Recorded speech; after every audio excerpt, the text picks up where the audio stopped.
मी स्वप्नील. आमच्या गावामध्ये माझे कपड्याचे फार मोठे शोरूम होते. शोरूमचा माल घेण्यासाठी मी नेहमी सुरत व अहमदाबाद या ठिकाणाहूनच ऑनलाईन ऑर्डर करायचो. पण तिथल्या टेक्सटाईल कंपनीच्या मालकाने व्यापाऱ्यांची मीटिंग ठेवली होती. नवीन मालाबद्दल माहिती व ग्राहकांना कसे आकर्षित करावे याबद्दल ते मार्गदर्शन देणार होते. सुरतला माझे 5 दिवसाचे काम होते. त्यानंतर मी अहमदाबादला जाणार होतो. सुरत या ठिकाणी माझा मित्र अजय राहायचा, म्हणून त्याला कॉल केला. तो तेव्हा घरीच होता. अजय व मी 2017 बॅचचे इंजिनिअरिंग कोर्समॅट होतो. आम्ही सोबत एकाच रूममध्ये राहायचो, म्हणून आमची मैत्री एकदम घट्ट होती. अजयने मला हॉटेलमध्ये न राहू देता घरीच राहायचा आग्रह केला. पण असं मित्राच्या घरी एवढे दिवस राहणे मला बरं वाटत नव्हते, म्हणून मी त्याला नाही म्हणून सांगितलं. पण त्याच्या जास्त स्फोट झाल्याने मला त्याला नाही म्हणता आले नाही. म्हणून मी आज संध्याकाळी माझ्या प्रायव्हेट फोर व्हीलरने सुरतसाठी निघालो होतो. माझं गाव आणि सुरत यामधील अंतर हे 200 किलोमीटर इतकं होतं. रात्री 3 वाजेच्या सुमारास मी सुरतला बस स्टँड जवळ येऊन पोहोचलो. त्याच ठिकाणी अजय मला रिसीव्ह करण्यासाठी आला आणि आम्ही दोघंही त्याच्या घरी गेलो. मध्यरात्रीचा वेळ होता. शहरात अगदी शांतता होती. काही टेक्सटाईल कंपन्या मधील कामगार यांची दरवळ सुरू होती. 20 मिनिटात मी व अजय घरी पोहोचलो. अजयचे घर हे एक खूप मोठ्या अपार्टमेंटमध्ये होते. त्या अपार्टमेंटमध्ये सर्व घरे 2 BHK होती. अजयच्या घरात त्याची आई, वडील व त्याच्याहून लहान बहीण राहत होती. आम्ही घरात घुसल्यावर त्याची बहीण सोफ्यावरच हॉलमध्ये झोपली होती.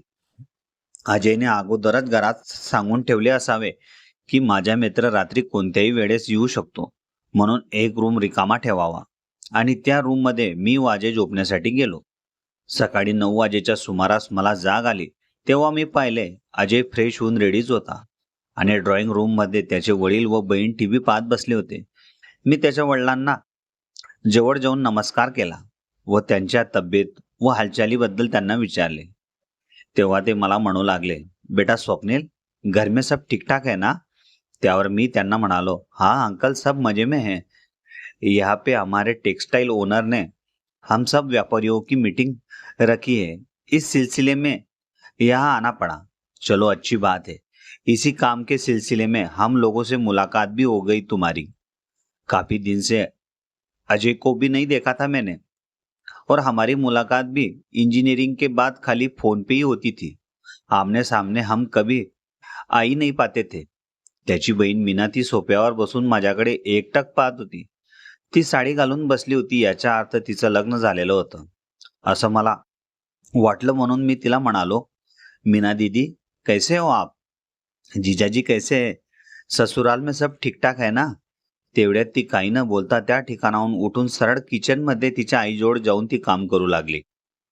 आणि तेवढ्यात अजय धावतच घरात आला आणि त्याच्या वडिलांना सांगू लागला, अपना जो माल मुंबई से निकला था पापा, वह कंटेनर का एक्सीडेंट होकर वो पलटी हो गया है. हमें तुरंत मुंबई निकलना पड़ेगा, नहीं तो काफी नुकसान हो जाएगा. तेवढ्यात त्याचे वडील त्याला म्हणाले, तेरा दोस्त आया है घर पे, तू रुक जा, मैं जाता हूँ. नहीं पापा, आप अकेले वहां जाके क्या करोगे? परेशानी काफी होगी आपको. मैं ही जाता हूँ. मी फ्रेश होऊन बाथरूम मधून आल्यानंतर मला अजय सांगू लागला, यार मुझे बहुत इमरजेंसी काम आ गया है. मैं अभी मुंबई निकल रहा हूँ. तुम घर पर रहना और कोई जरूरत पड़ेगी तो मुझे फोन कर देना. मैं दोस्तों को बोल के कुछ अरेंज करवा दूंगा. ठीक है अजय, आराम से जाना. पोहोचने के बाद पक्का फोन करना. एवढं मी अजयला सांगून तो लागलीच आपल्या गाडीने मुंबईसाठी निघाला. तसा अजयचे वडील व अजय हे दोघंही मुंबईलाच राहायचे. फक्त शनिवार रविवार ते घरी यायचे. माझी मीटिंग ही उद्या सकाळी 11 वाजेला होती. आम्ही सर्वजण दुपारचे जेवण करून थोडा आराम करण्यासाठी आपापल्या बेडरूममध्ये गेले. मीना बाहेर सोफ्यावरच बसून विचार करत होती. तिच्याकडे पाहिल्यानंतर ती फार उदास वाटत होती. हिच्या आयुष्यात काहीतरी घडलं असावं असं मला वाटू लागलं होतं, पण तिला विचारावं का नाही हाच प्रश्न मनात पडला होता. तेव्हा मी बेडरूम मध्ये न झोपता मी हॉलमध्ये येऊन तिच्या समोर सोफ्यावर बसलो आणि तिला म्हणालो, मीना, आप उस रूम में सो जाओ, मैं इधर बाहर ही सो जाऊंगा. माझं बोलणं ऐकून ती फक्त मान हलवून दुसऱ्या बेडरूम मध्ये जाऊन झोपली आणि मी हॉलच्या सोफ्यावर थोडा आराम करण्यासाठी लोळलो. दुपारचे 2 वाजून 30 मिनिटे झाले होते. अचानक माझ्या कानावर वेगळीच कशाची तरी कुजबुज होऊ लागली होती. त्यांच्या कॉलनीत एवढी शांतता होती की सुई जरी पडली तोही आवाज ऐकू येईल. ही कुजबूज आता जास्तच वाढू लागली होती. मी थोडा वेळ इकडे तिकडे नजर टाकली तेव्हा मला कळाले की तो आवाज अजयच्या आई वडिलांच्या बेडरूम मधून येत होता. मी विचार केला, त्याचे वडील शनिवारी व रविवारी घरी यायचे म्हणून ते एकमेकांशी काहीतरी करत असावे. मी त्यांच्याकडे जास्त लक्ष न देता सोफ्यावरच डोळे लावून झोपण्याचा प्रयत्न करू लागलो. काही वेळानंतर मीना ही कुजबूज ऐकण्यासाठी हॉलमध्ये आली. तिच्या पायांचा आवाज आला तेव्हा माझे डोळे उघडेच होते आणि ती जेव्हा माझ्याकडे पाहून तिला वाटले की मी झोपला असावा, पण मी जागीच होतो. मुद्दामून डोळे मी लावले होते. काही वेळापर्यंत ती कुजबूज मीना ऐकू लागली आणि काहीतरी वेगळंच ती त्या ठिकाणी उभी राहून करू लागली होती. तिच्या त्या केलेल्या त्यामुळे मला फार अस्वस्थ वाटू लागलं होतं की ही मुलगी आपल्या आईवडिलांच्या आवाजामुळे इतकी व्याकुळ का झाली असावी. आता त्या रूम मधली कुजबूज थोडी शांत झाली होती. मीना परत माझ्या जवळ येऊन पाहू लागली की मी झोपलेलाच आहे की नाही. तिला या गोष्टीची भीती होती. मी जे केले ते स्वप्नीलने पाहिले तर नाही ना. त्यानंतर ती आपल्या रूम मध्ये गेली म्हणून मला नंतर समजले की ती हॉलमध्ये का झोपत होती. पण तिला असं करण्याचं कारण काय? तिच्याबद्दल वेगवेगळे विचार माझ्या मनात फिरू लागले होते. संध्याकाळच्या वेळेस अजयच्या आईने मीनाला खालून दूध आणायला सांगितले. तेव्हा मी तिला म्हणालो, मैं जाके लेके आता हूँ, आप रहने दो, मुझे भी ऐसा कोई काम है नहीं घर में. ती घरात अगदी शांततेत राहायची, कोणाशी जास्त बोलायची नाही. मी बोलल्यावरही तिने मान हलवूनच उत्तर दिले. मी दूध आणून दिल्यानंतर ते दूध अजयच्या आईजवळ देण्यासाठी मी किचनमध्ये गेलो. आंटी, ये दूध कहाँ रखूं? तेव्हा अजयची आई म्हणाली, बेटा मीना के पास दे दो, वर रख देगी फ्रीज में. मी तिच्या हातात दुधाची पिशवी देताना माझ्या हाताचा स्पर्श तिच्या हाताला योगायोगाने झाला आणि तिचा श्वास इतका जोरात वाढला की मी त्या गोष्टीची कल्पना सुद्धा केली नव्हती. त्यानंतर तिने पटक्यात ती पिशवी माझ्याजवळून घेतली आणि खाली मान टाकून फ्रीज उघडून त्यात ती ठेवली. मी तिच्याकडे अजूनही पाहत होतो की या मुलीचे वागणे इतकं वेगळं का. त्यानंतर अजयच्या आईने माझ्यासाठी व त्याच्या वडिलांसाठी चहा ठेवला. चहा पिल्यानंतर त्याच्या वडिलांनी मला त्यांच्या एक्सपोर्ट इम्पोर्ट व्यापाराविषयी माहिती व ते कसे माल व काम करतात ते दाखवण्यासाठी मला त्यांच्या गोडाऊनवर घेऊन गेले. त्यांचा व्यापार भरपूर पसरलेला होता. पैसे भरपूर जमा केले होते त्या दोघांनी. रात्री 8 वाजेच्या सुमारास आम्ही दोघंही घरी परतलो. तेव्हा अजयच्या आईने स्वयंपाक तयारच करून ठेवला होता. तोंड हात धुवून आम्ही जेवणाला बसलो. जेवण केल्यानंतर आम्ही आपल्या गप्पांमध्ये काही वेळ रंगलो. त्या गप्पांमध्ये मीना एक शब्दही बोलत नव्हती. मीना दिसायला इतकी सुंदर व ब्युटिफुल होती की तिच्या नवऱ्याला तिला सोडायची इच्छाच होत नसे. पण ती फोनवरही कोणाशी बोलत नव्हती. सतत घरात उदास चेहरा घेऊन काम करायची व इकडे तिकडे फिरायची. रात्रीचे 11 वाजले होते. अजयचे आई वडीलही त्यांच्या बेडरूम मध्ये जाऊन झोपले होते आणि मीना परत हॉलच्या सोफ्यावर येऊन झोपली होती. आपण तिच्याच घरात पाहुणे म्हणून आलो आहोत आणि आपण बेडरूम मध्ये झोपावे ते मला बरं वाटत नव्हते. म्हणून मी मीना जवळ येऊन तिला म्हणालो, मीना आप उसी रूम में सो जाओ, मैं यहाँ सोफे पे सो जाता हूँ. तिने परत फक्त मान हलवूनच होकार दिला आणि ती आपल्या रूम मध्ये जाऊन झोपली. आता रात्रीचे 1 वाजण्यात आले होते. मलाही झोप लागत नव्हती. अचानक मीनाच्या बेडरूमच्या दाराचा आवाज आला. मी फटक्यात मोबाईल ऑफ केला आणि डोळे बंद केले. रूम मध्ये सर्वत्र अंधार होता. बाहेरून येणाऱ्या सिक्युरिटी लाईटचा उजेड थोडाफार रूम मध्ये चमकत होता. मीना मला रूम मधून बाहेर येताना दिसली. ती सरळ किचन मध्ये जाऊन पाणी पिऊ लागली. माझे लक्ष पूर्णपणे तिच्याकडे होतं. पण जी कुजबूज मला दुपारी ऐकू येत होती ती सध्या आम्हा दोघांना ऐकू येत नव्हती. मीना काही वेळ तिच्या आई वडिलांच्या बेडरूमच्या दाराजवळ येऊन आत पाहण्याचा प्रयत्न करत होती.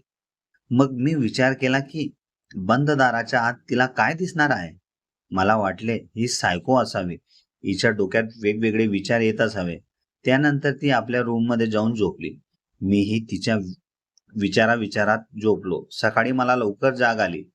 अजयचे आई वडील अजूनही झोपले होते म्हणून लवकर फ्रेश व्हावं यासाठी मी टॉवेल घेऊन बाथरूमच्या दिशेने जाऊ लागलो. बाथरूमच्या दार ढकलताच माझ्या पायाखालची जमीनच हादरली.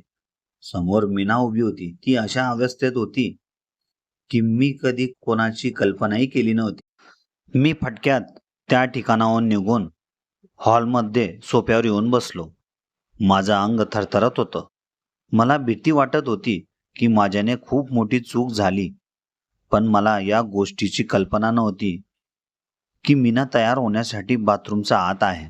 काही वेळानंतर मीना बाहेर आली आणि सरळ बेडरूममध्ये गेली. त्यानंतर मी फ्रेश होण्यासाठी आत गेलो. माझ्या डोक्यात अजूनही तिचं पाहिलेलं दृश्य वावरत होतं. मी जेव्हा साईडला टॉवेल टांगण्यासाठी हात वर केला, तेव्हा मला परत ते दृश्य पाहून आश्चर्य वाटले. त्या ठिकाणी वेगवेगळ्या डिझाईनवाले मीनाचे आतले कपडे टांगले होते. काही वेळ त्यांच्याकडे पाहून माझ्या मनात एक वेगळीच ऊर्जा तयार होऊ लागली होती. मी त्या कपड्यांकडे पाहूनच ब्रश करू लागलो होतो. त्याचं आकर्षण मला जास्तच वाटू लागलं होतं. मी बाथरूममधून बाहेर आल्यानंतर मला अजयची आई समोरून दिसली. मी त्यांच्या आईचा नमस्कार केला व सांगितलं की आंटी, आज मेरा नाश्ता और खाना मत बनाना क्योंकि आज मैं मीटिंग में जा रहा हूँ. शाम को ही लौटूंगा खाना खा के. तेव्हा त्याची आई म्हणाली, ठीक आहे बेटा, जब निकलोगे तो फोन कर देना. मी मीटिंगमध्ये आल्यानंतर माझ्या डोक्यात मीनाबद्दलच विचार सुरू होते. आज संध्याकाळी अजयचे वडील मुंबईला जाण्यासाठी निघणार होते. मी मीटिंग संपवून रात्री 9 वाजेला घरी आलो तेव्हा पाहिले अजयचे वडील गजने होते. म्हणून मी अजयच्या आईला विचारले, आंटी, अंकल चले गए क्या मुंबई?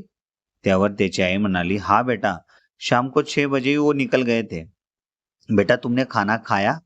अजयची आई म्हणाली, आंटी, अभी तो 4 दिन तक नाश्ते से लेके रात के खाने तक का इंतजाम वो लोग ही करेंगे. चलो ठीक है फिर. बेटा, अभी फ्रेश हो जाओ और थोड़ा आराम करो, थक गए होंगे तुम.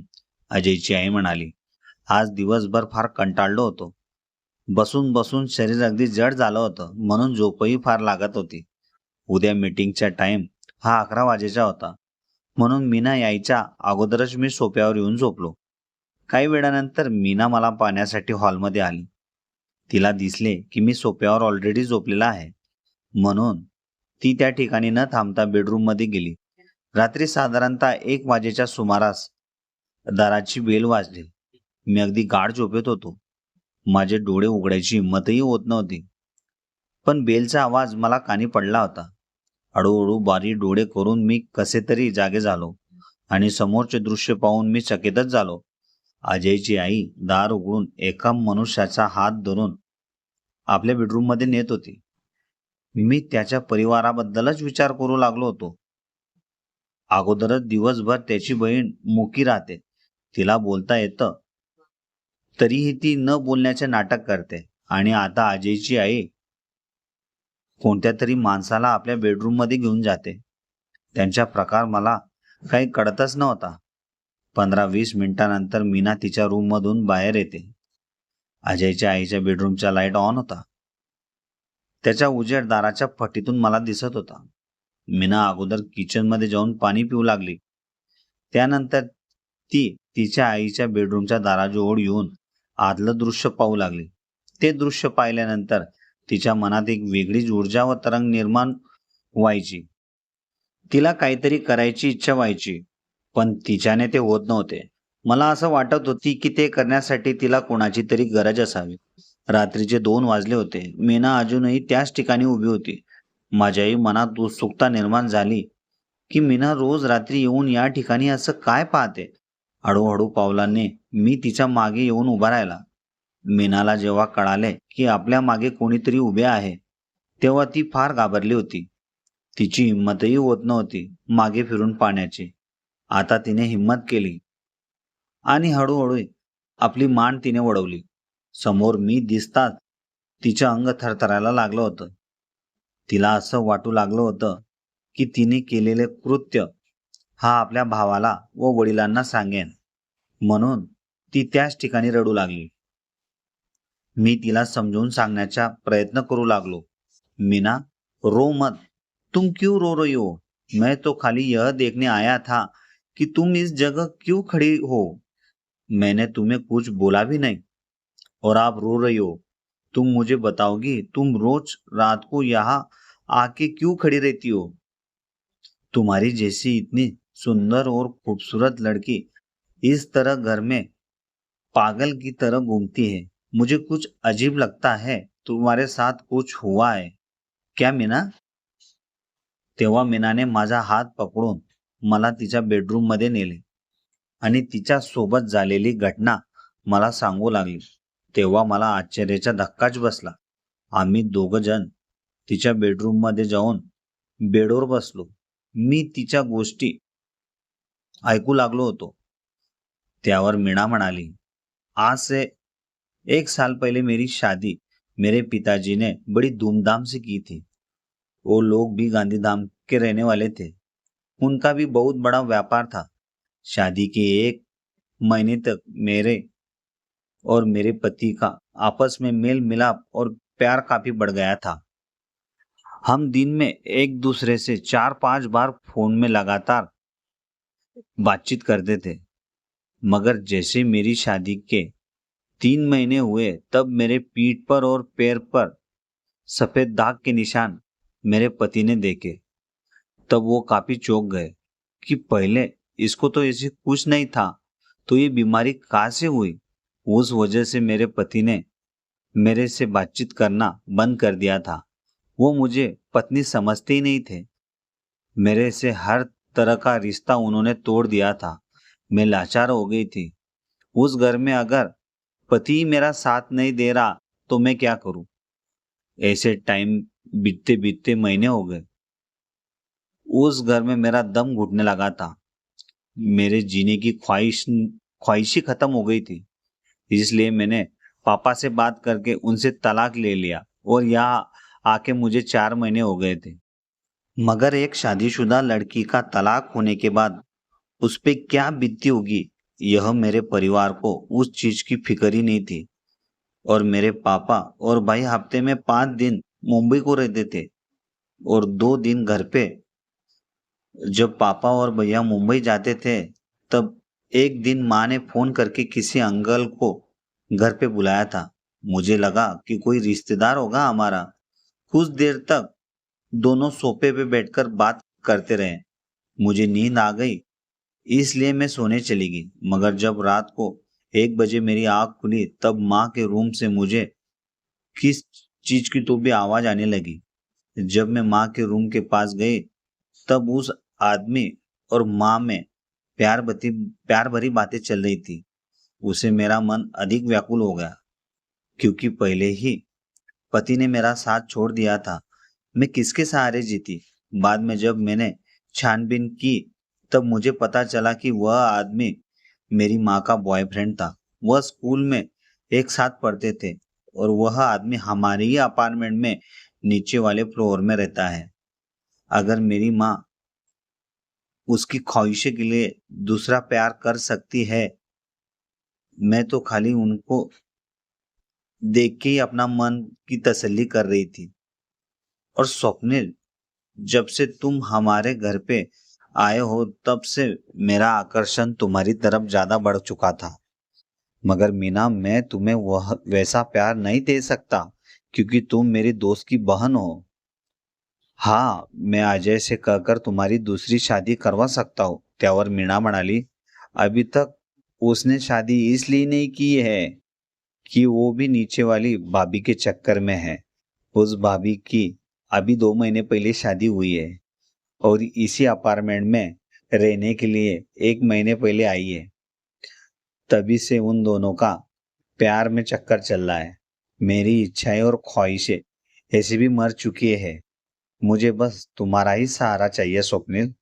मैं तुम्हें मुझसे शादी करने के लिए नहीं कह रही हूँ. जब तक तुम यहाँ पे हो तब तक तुम मुझसे प्यार कर सकते हो. तिची व्याकुळता पाहून मला फार वाईट वाटू लागले होते. आता रात्रीचे 3 वाजले होते. अजयच्या आईच्या बेडरूम मधून होणारी हालचाल ही होत नव्हती.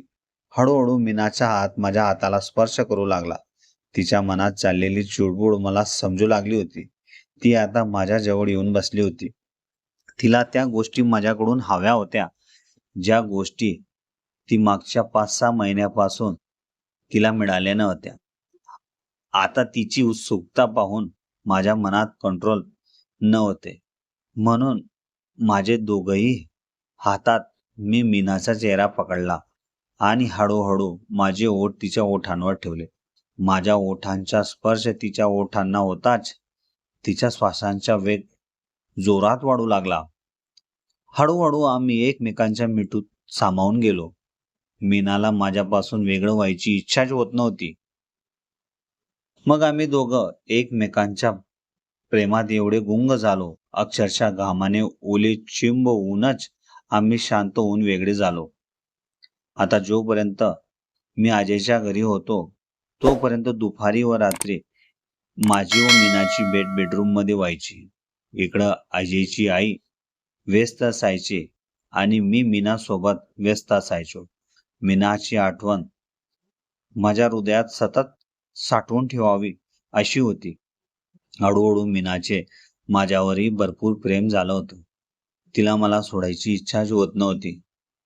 तिला 6 महिन्यात जे कोणी दिलं नव्हतं ते मी तिला 2 तासात दिले होते. तिची माझ्याशी लग्न करण्याची फार इच्छा होती. मलाही मीना भरपूर आवडू लागली होती. माझ्याही मनात तिच्याशी लग्न करण्याची इच्छा होती, पण तिच्या शरीरावर असलेले डाग माझ्या डोक्यात वावरू लागले होते. मग मी सुरतच्या मोठ्या स्किन डॉक्टरांना तिला दाखवून त्या डागांचा इलाज केला आणि डॉक्टरांनी विश्वास दिला की 1 महिन्याच्या आत हे डाग नायनाट होतील. त्यानंतर आम्ही एकमेकांसोबत लग्न करून आता आम्ही आमच्या व्यावहारिक जीवनात अगदी आनंदात आहोत. अशा प्रकारे मित्राच्या घरी गेल्यानंतर मित्राच्या बहिणीशी मला लग्न करावे लागले.